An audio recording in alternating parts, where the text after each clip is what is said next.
Assalamualaikum warahmatullahi wabarakatuh. Di sini nama saya Muhammad Irfan Farah dari Prodi Perbankan Syariah Fakultas Agama Islam Universitas Dr. Hamka.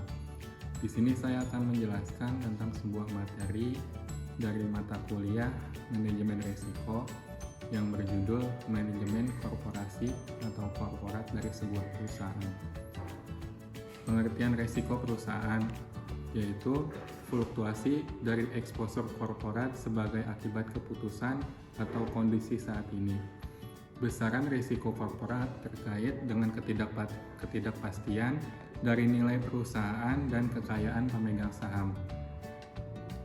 Bagi perusahaan yang go public, risiko korporat dapat diukur dari fluktuasi harga saham. Yang kedua itu ada jenis-jenis risiko perusahaan. Yang pertama itu ada risiko keuangan, yang kedua ada risiko operasional, yang ketiga itu ada risiko strategis, yang keempat risiko eksternalitas. Di sini saya akan menjelaskan satu persatu. Yang pertama itu ada risiko keuangan. Risiko keuangan adalah fluktuasi target keuangan atau ukuran moneter perusahaan karena gejolak berbagai variabel makro. Ukuran keuangannya dapat berupa arus kas, laba perusahaan, dan pertumbuhan perjualan. Risiko keuangan terdiri dari risiko likuiditas, risiko kredit, dan risiko permodalan. Yang kedua ada risiko operasional. Risiko operasional adalah potensi penyimpangan dari hasil yang diharapkan karena tidak berfungsinya suatu sistem SDM, teknologi, maupun faktor yang lainnya.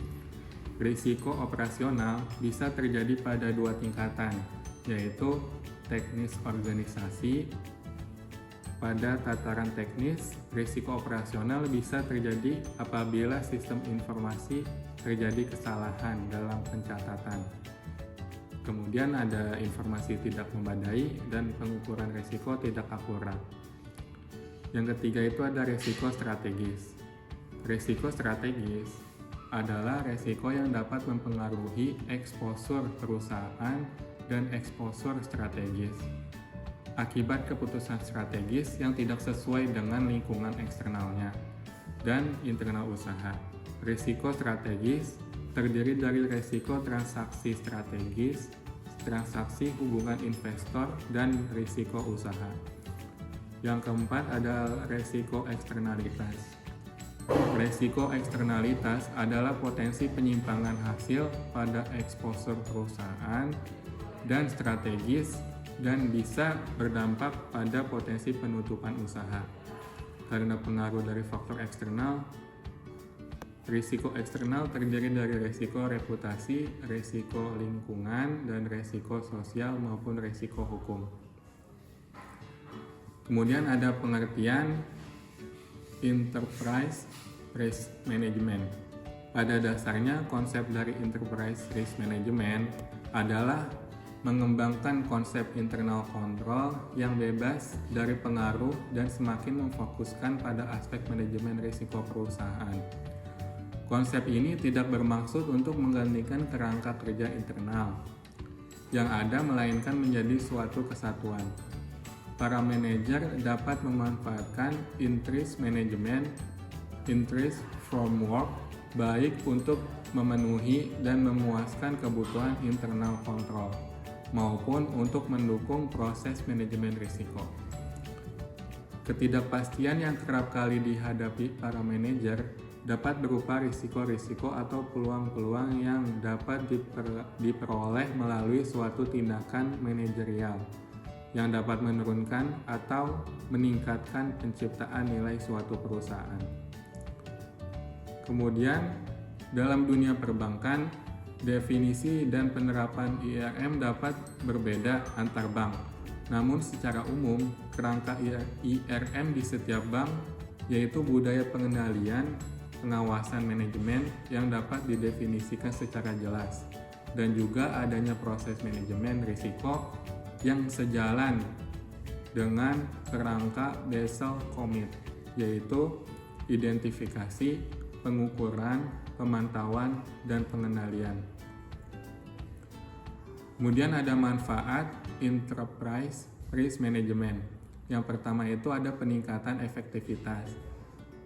Penunjukan seorang Chief Risk Officer atau CRO dan pembentukan fungsi IRM memungkinkan adanya koordinasi dari atas ke bawah agar berbagai fungsi bekerja secara efisien, di mana suatu tim yang terintegrasi bukan saja dapat menangani berbagai risiko, tetapi juga ketergantungan antara berbagai risiko yang lainnya. Kemudian ada pelaporan risiko yang lebih baik. Dapat menetapkan prioritas, tingkat dan isi laporan risiko harus disampaikan kepada manajemen senior dan direksi berupa perspektif perusahaan atas kerugian maupun keuntungan yang diperoleh.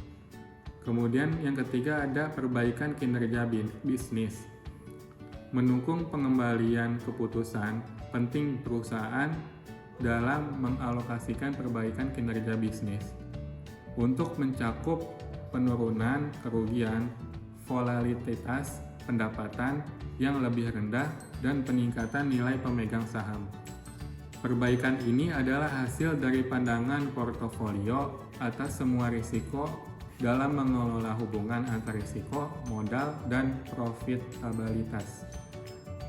Yang kemudian yang kelima ada peningkatan akuntabilitas yang meliputi. Yang pertama itu ada upaya mewujudkan kinerja atau performansi suatu entitas target profit dan membantu melakukan tindakan preventif atas kemungkinan kerugian yang timbul dalam penggunaan sumber-sumber ekonomis. Yang kedua itu ada efektivitas pelaporan dan kepatuhan terhadap aturan dan regulasi. Yang ketiga itu menghindari dan mencegah serta memelihara reputasi dan konsekuensi. Komponen enterprise risk management. Yang pertama itu ada strategis, operasi, pelaporan, dan pemenuhan. Strategis ini sasaran yang mendukung dan selaras dengan misi perusahaan. Operasi yaitu efektivitas dan efisien dari pengguna sumber daya perusahaan. Yang ketiga, pelaporan keterpercayaan dari pelaporan laba rugi maupun laba yang dihasilkan dari risiko perusahaan. Yang keempat, ada pemenuhan terhadap hukum dan regulasi yang berlaku. Sekian dari saya, kurang lebih mohon maaf. Assalamualaikum warahmatullahi wabarakatuh.